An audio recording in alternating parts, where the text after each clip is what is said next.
मुल्क में पीका कानून के तहत साफियों और सिविल सोसाइटी के खिलाफ मुकदमा दर्ज करने का सिलसिला जारी है, जिसमें पहले ही सवालात उठते रहे हैं और अब खास तौर पर इंसानी हकूक के कारकुन हादी अली चट्टा और ईमान माजारी के खिलाफ इसी कानून के तहत संगीन इल्जामात ने तशवीश में मजीद इजाफा कर दिया है, क्योंकि माजी की तरह इस केस के ट्रायल में भी ड्यू प्रोसेस और फेयर ट्रायल को नजरअंदाज करने की शिकायत सामने आ रही है। तशवीश की बात यह है कि मारूफ वकील और इंसानी हकूक के कारकुन ईमान मजारी और हादी अली चट्टा के खिलाफ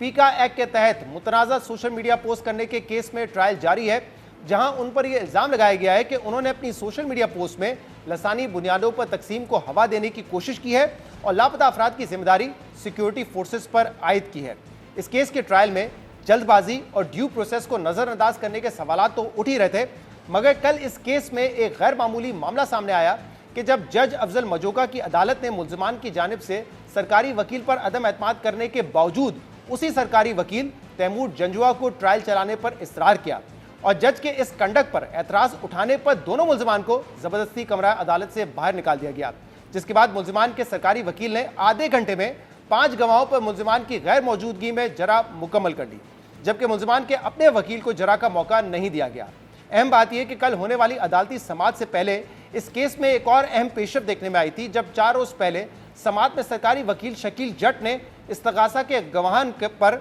जरा करने से इनकार कर दिया था और ये मौक़िफ़ अपनाया था कि वो मुकदमे की फाइल मिले बगैर जरा में गवाहान से लिखे लिखाए सवालात नहीं कर सकते, जिसके बाद सेशन अदालत ने कल इस केस का नया सरकारी वकील मुकर्रर कर दिया, जिस पर मुल्जिमान हादी अली चट्टा और ईमान मजारी को ही एतमाद नहीं है, मगर जज अफजल मजोका इसी सरकारी वकील के साथ ट्रायल मुकम्मल करने पर इसरार कर रहे हैं, जो न सिर्फ मुल्जिमान के साथ ज्यादती है बल्कि शफाफियत के असूलों के भी खिलाफ है।